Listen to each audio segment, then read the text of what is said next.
Yes, yesterday I came back. No, not Gucci's, Gucci. Maybe I should have something made that would go like with some gold. Where would I go?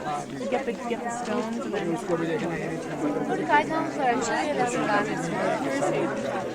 Near Flower Wallet in Gangs Bazaar. We started after she was 9:30. जाने के बाबा जाने के yo me cara cara sekali baba ni side le we're standing. How are you?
अवतार मेहर बाबा की जय।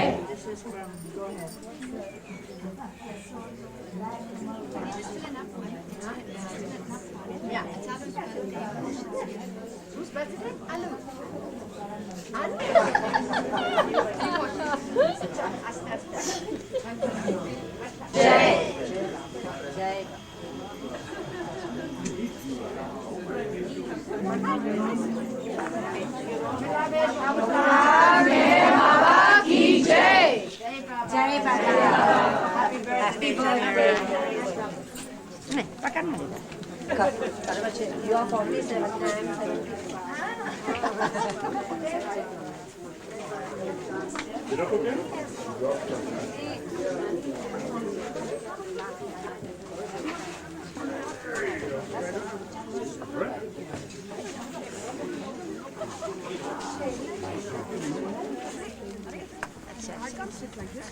You won't believe it. How can I sit? You won't believe it. It's not a joke. You won't believe it. It is your purse? This is Telingal. Money.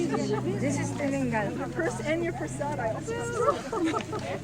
And how about Jaya money? Jaya bhi gano Jaya. Some mujhe nahi raje. Haan? Baba money. Jai Baba. Jai Baba.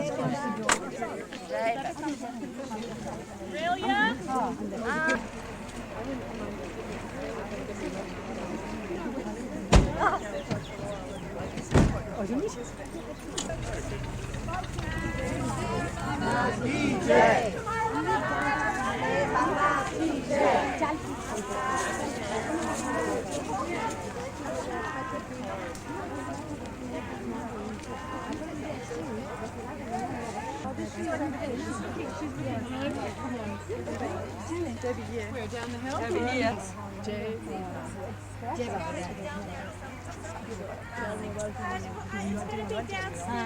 Yeah, okay. So I'm going to just put these quick. Yeah, we'll go.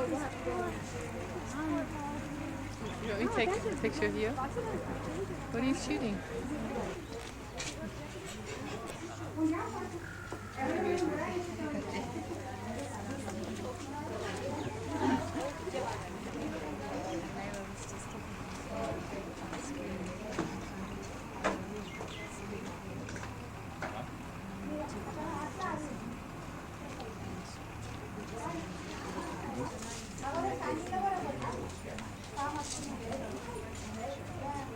Are you looking for Dish?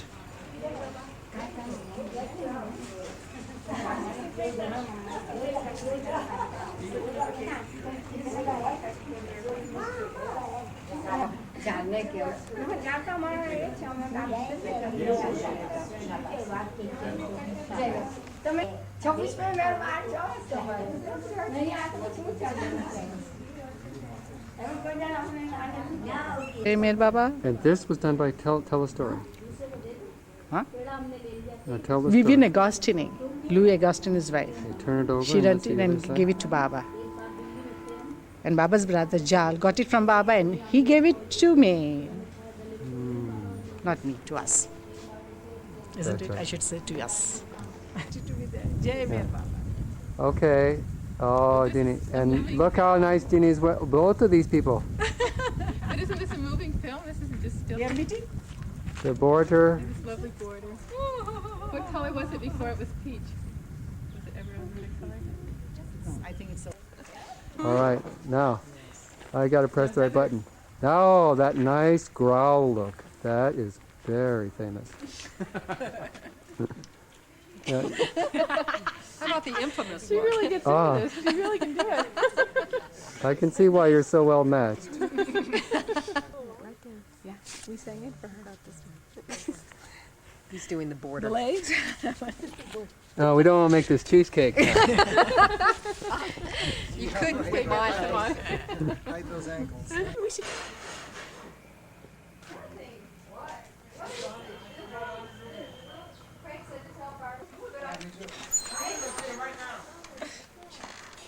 Hi, you know what? Hi, Huey. Merry Christmas.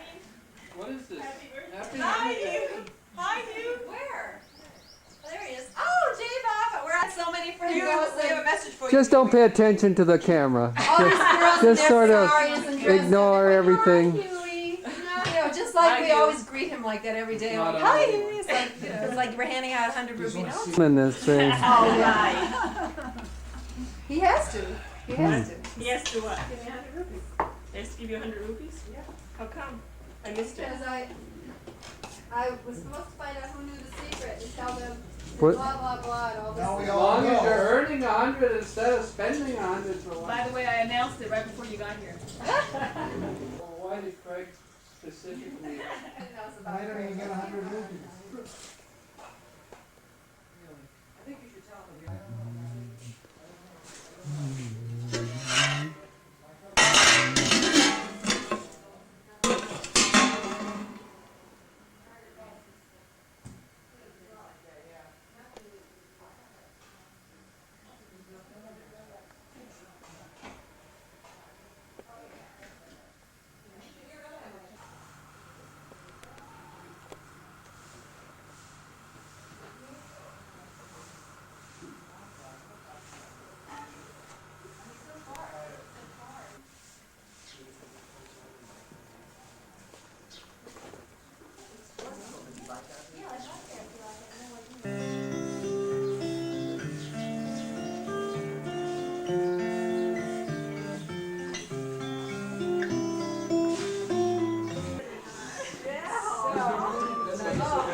What on earth are you doing?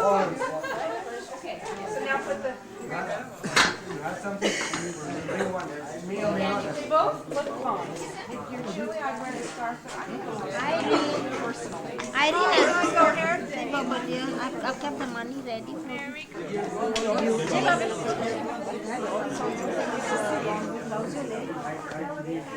Jai Baba Eruch.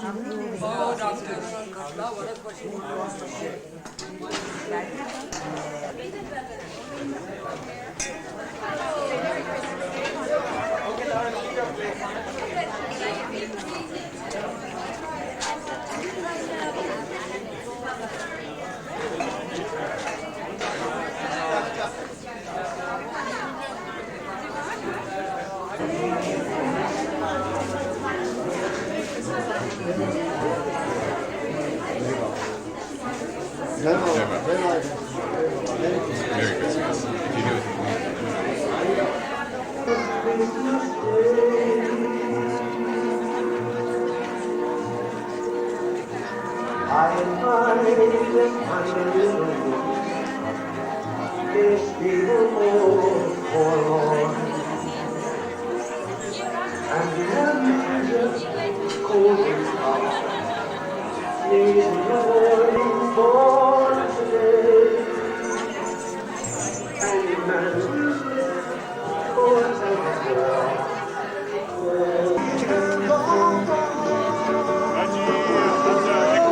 The two cameras.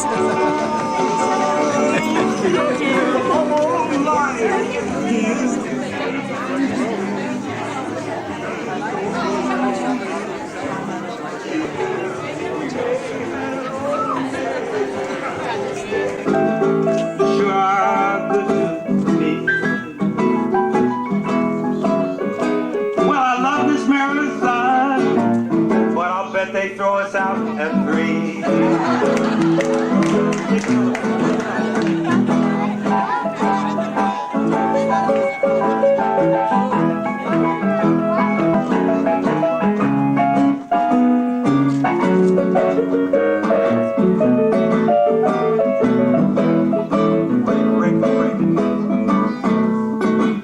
Now, Alabacaka, when your whistle blows, sounds better than jingle bells, goodness knows. Oh.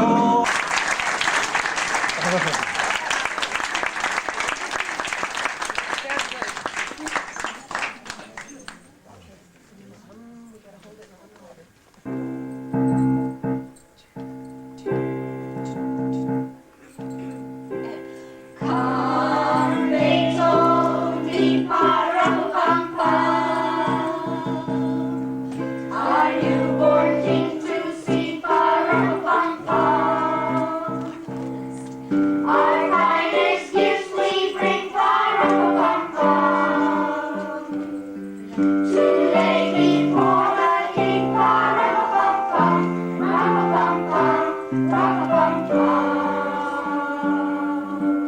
So to honor him, baby Jesus, shall I play for you, on my drum?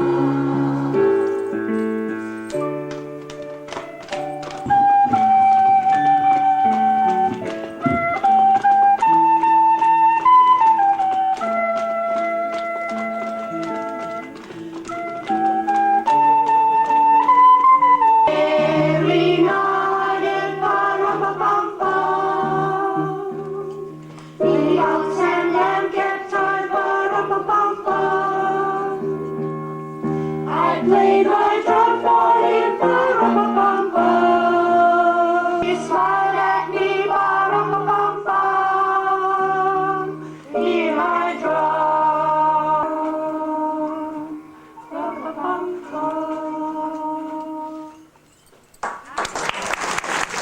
Legs and buzzard eggs and salamander thighs, rabbit ears and camel rears and tasty toenail pies.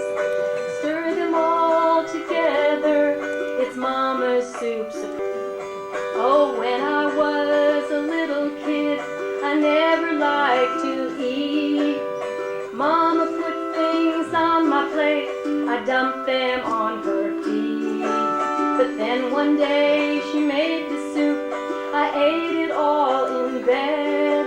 I asked her what she put in it, and this is what she said. Lips and lizard hips and alligator eyes, monkey legs and buzzard eggs and salamander thighs, rabbit ears and camel rears and tasty toenail pies. Whoops. Hang on. Let's see. Stir them all together, it's Mama's soup surprise. I went into here we are, as in olden days, happy golden days of yore. Faithful friends who are dear to us,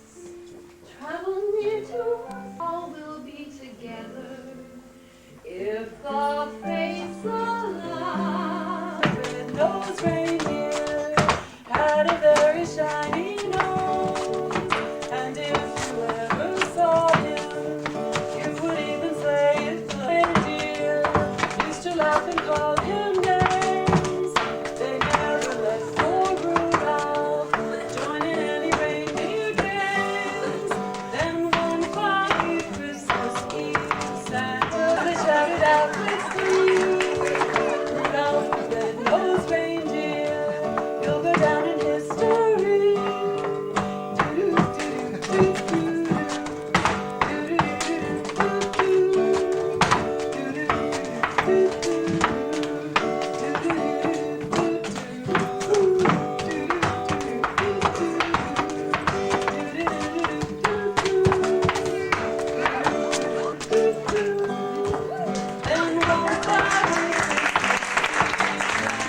And a button nose and two eyes made out of coal.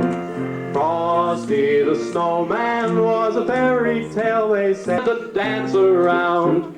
So Frosty the snowman had to hurry on his way. As he waved goodbye, he said, "Don't you cry, I'll be back again someday." Thumpities. Thumpity thump thump thumpity thump thump, look at Frosty move. Thumpity thump thump thumpity thump thump over the hills of snow. There they are. Emmanuel, Emmanuel, the friendly beasts, their story to tell. I said the donkey, shaggy and brown, I carried his mother up hill and down. I carried her safely to Bethlehem town. I said the donkey, shaggy and brown. Emmanuel, Emmanuel, the friendly beasts, their story to tell. I said the cow all white and red, I gave him my manger for my bed.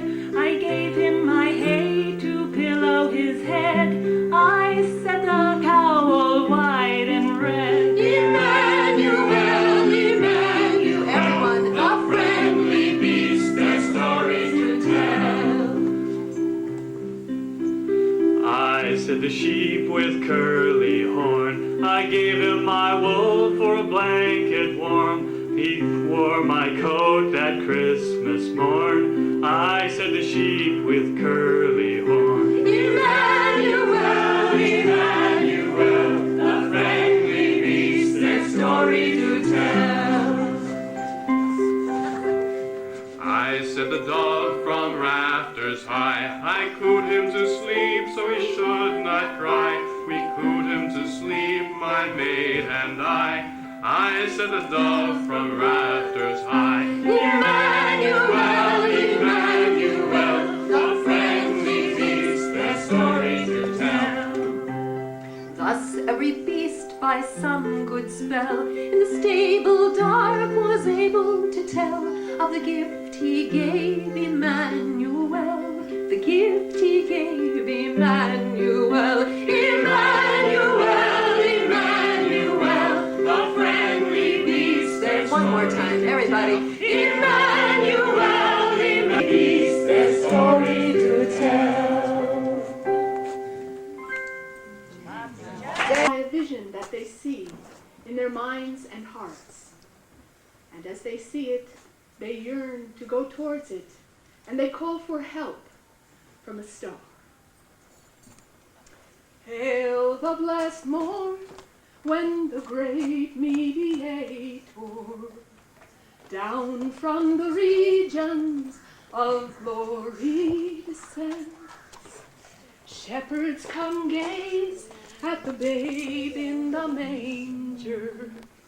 Lo, for a guard the bright angels attend. Brightest and best of the sons of the morning, dawn on our darkness and lend us thine aid. Star of the east, the horizon adorning, Guide where our infant Redeemer is laid. Say, shall we offer him costly oblations, odors from Edom and offerings sublime, gems from the mountains and pearls from the ocean, myrrh from the forest and gold from the mines? Vainly we'd offer each ample oblation, vainly with gifts would his favor secure. Nearer by far is the heart's adoration, dearer to God are the prayers of the poor. Brightest and best of the sons of the morning, dawn on our darkness and lend us thine aid. Star of the east, the horizon adorning, guide where our infant Redeemer is laid. Holy light grows down the mountain, over the hills and everywhere goes. The shepherds feared and trembled when low above the earth rang out the angels' chorus that hailed our Savior's birth. Go tell on the mountain, over the hills and everywhere. Go tell on the mountain, our Jesus Christ is born. Down in low on the mountains, over the hills and everywhere. Go tell on the mountain, our Jesus Christ is born. Go tell on the mountains, over the hills and everywhere. Go tell on the mountains, our Jesus Christ is born. Our Jesus Christ is born.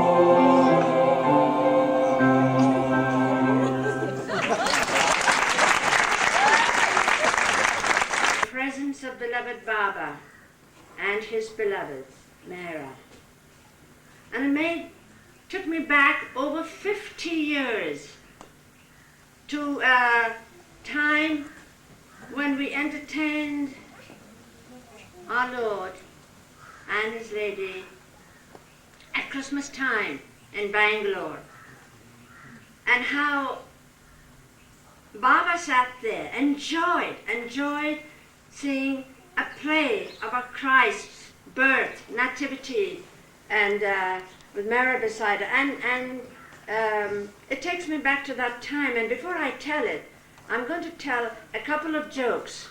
And that has been shared with Mara, that Mara's enjoyed, that she's encouraged me to tell you all from time to time. There may be, you've heard it again and again, but I will say it all the same. And then I will tell you that Christmas story, which was enacted before Baba over 50 years ago. So first for the jokes, there was this old man, and he was a self-made man. He had made a lot of money, and he was rich, and he'd thought of parting from it. He said, I will die, and then everything will be left behind, and what will happen?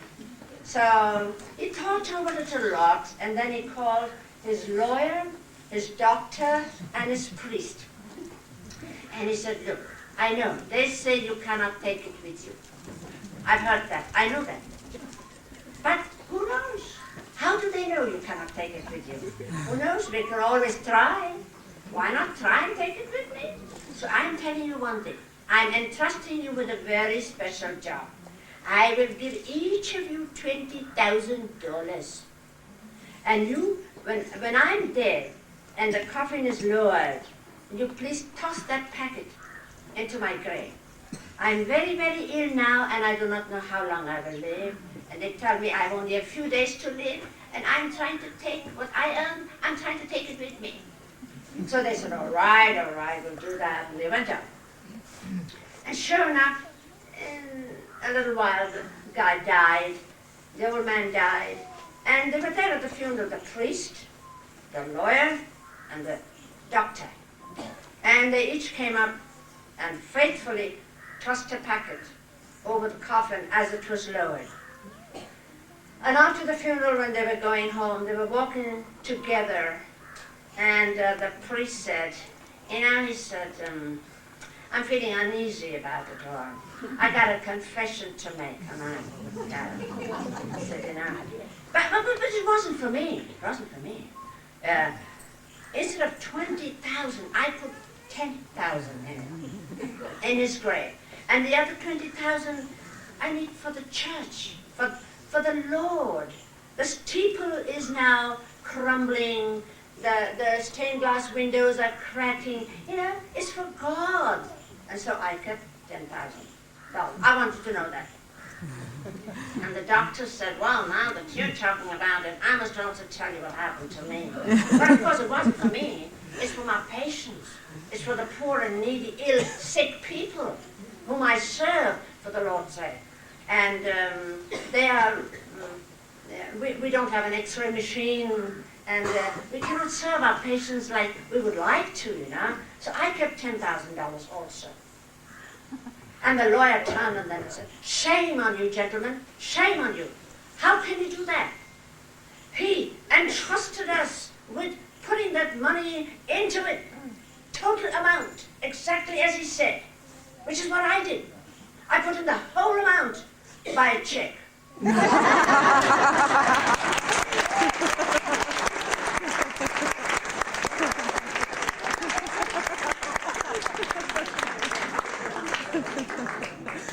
And then one more, that's about Shakespeare.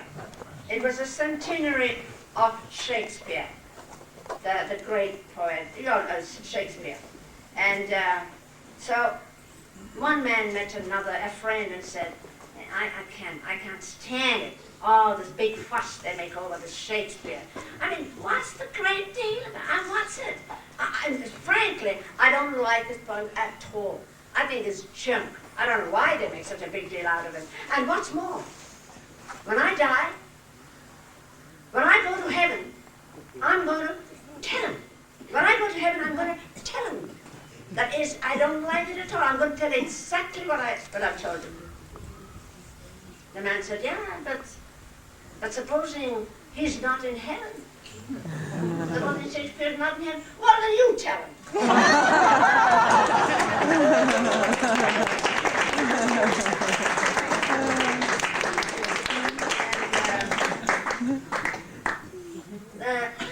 The little story of this entertainment before Baba and Mehra that was performed among a lot of other performances in Bangalore, as I said, over 50 years ago, over half a century ago. I was hesitating, should I tell it? Is the right occasion. Here we are, you all are entertaining him and Mehra with the beautiful entertainment you gave for Christmas Day today. But still I was hesitating until Huey brought out the tea cozy. Now that has a relevance to the story I'm going to tell, which is why I'm inspired to say, Baba wants me to tell it. When we were in Bangalore, it so happened that not only it was an entertainment for Baba, put up by us, once in a while as we used to do, but it was a sort of a marathon entertainment. Excuse me.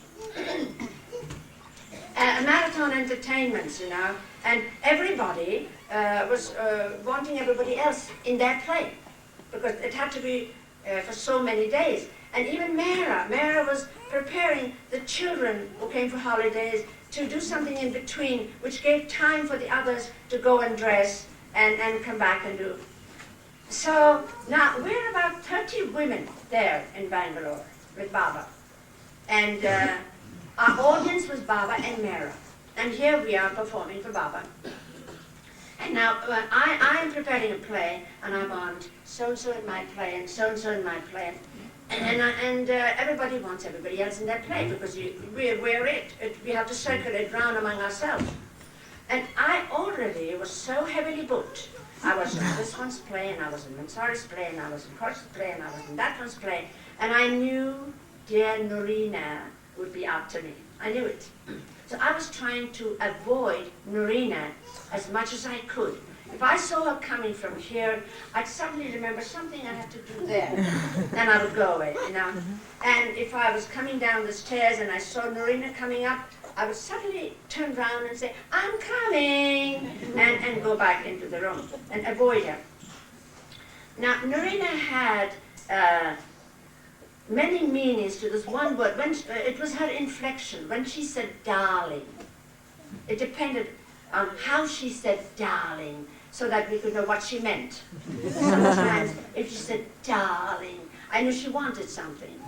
Sometimes she says, darling. It means, you know, but don't be stupid.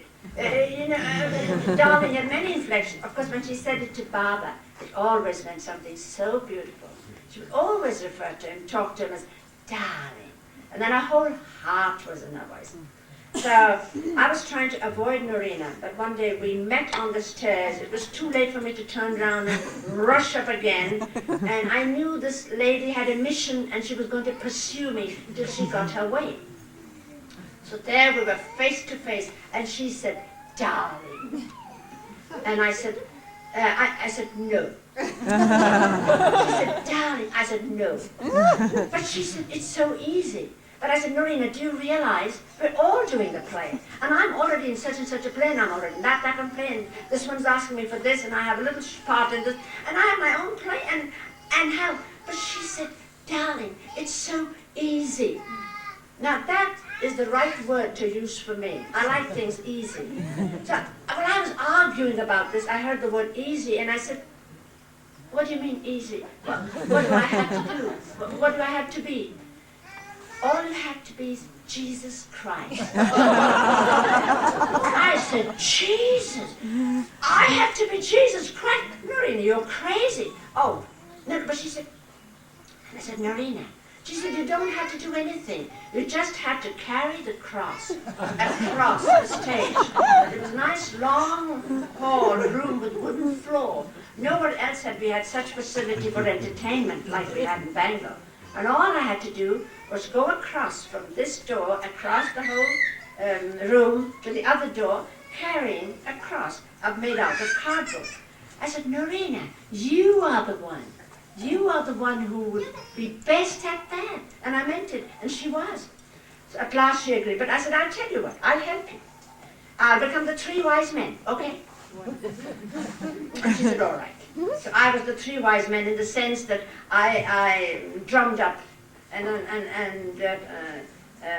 persuaded some others to help me. And I was one of the three wise men.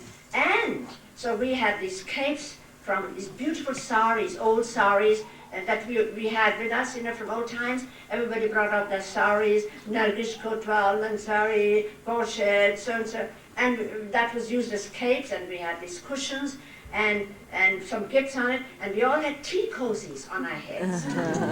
That was always an integral part of our entertainment about the tea cozies. We put it sidewise like that, you see. Now, Elizabeth was Joseph. And Rana was the shepherd, or vice versa? No, Rana was the shepherd, and Margaret was the angel, and Irene below was Virgin Mary, the Madonna. And the little baby Jesus was in a doll that Elizabeth got from the bazaar and made a crib of. Everything was beautiful. Now, Norina wanted also my help to give it an oriental touch, Eastern touch to the whole thing. So she said, now could you explain to Saltoon? Saltoon is the wife of Baidur, the one from Persia, the Persian family we had. And her daughter, Daula and Sarwar. Sarwar is the mother of Dr. Franny Foreman, as you know. She's so Daula and Sultan, the wife, she wanted. Now, they didn't know any language. The mother didn't know any language except Irani. And I was the only one who spoke Irani in the thing.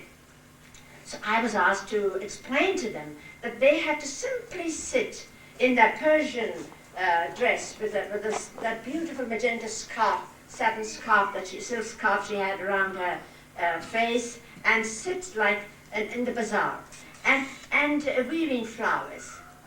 And Jesus will pass by. So it looks like he's passing through the bazaar. It's oriental. And I took great pains over that. I explained to them. The trouble was that the rehearsals were not done with real flowers. So there was Sultan on that last day on the stage, now with real flowers. And they were so engrossed in the real flowers.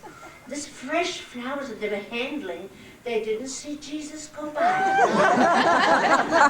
And suddenly, after Jesus had passed by them, the daughter turns to the mother and says, Mao, that means mother in Irani, Mao, Nurina, Khoshu, Nurina has gone. Now, I was told to tell them, after Jesus goes by, they were to stand up and very gracefully walk behind, scattering the flowers, you know, in his footsteps.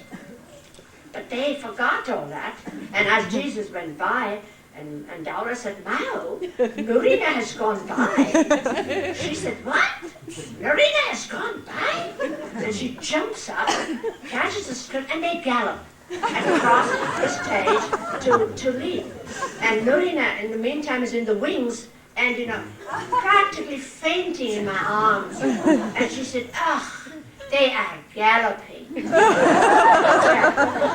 And so, when that was over, and as usual, when an entertainment skit for Baba was over, Baba would call the person who had done it, had been responsible for it, and really praise it, and shower his love, show his love, and saying how touched he was that he'd done it. So he called Nurina, and Nurina, Baba said, so good what you did. I'm so happy. And then he said, but you know, Nurina, the part I liked best. And she said, darling, which one? Now, and he said, the end. And Nurina said, naughty, darling, you're naughty.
Bolu, thank you very much.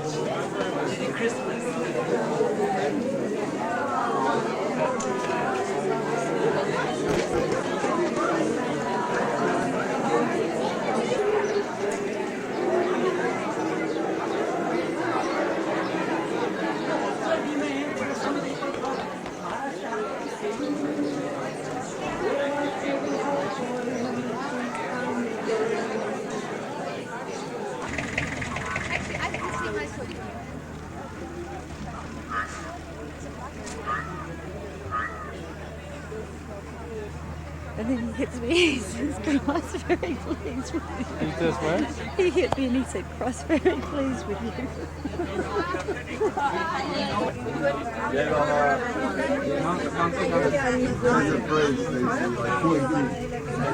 Like pulling teeth, very difficult. I'm sitting here. Yeah. Yes,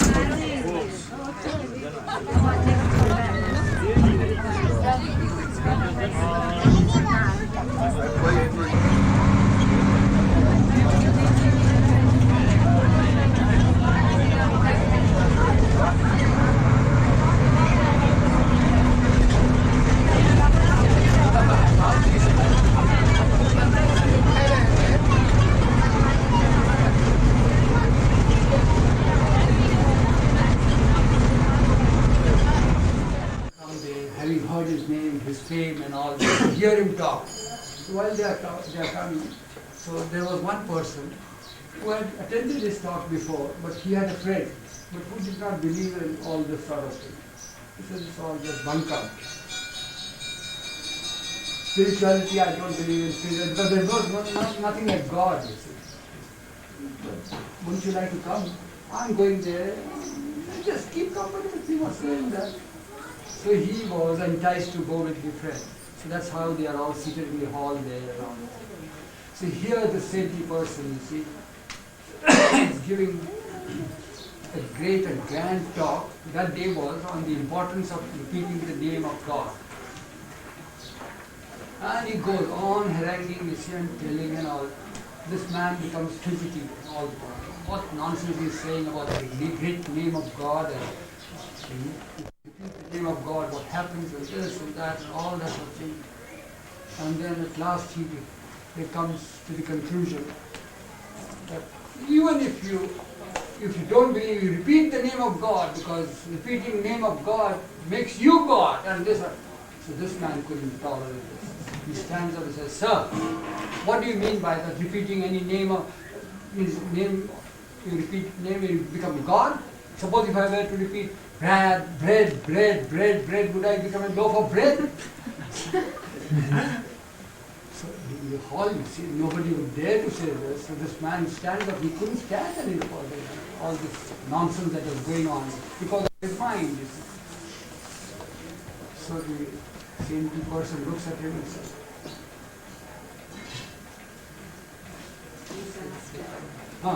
So he shouts at him. The saintly person says, that fellow shouted at him. So the saintly person said, "Sit down, you bastard!" He got so shocked, you see, because of the word that he used, bastard. He sat down. And then the master again starts, "I tell you very terribly that if you were to take the name of God, you become God, and this and that." And that. Again that man is furious. He cannot take this, you see, this insult, because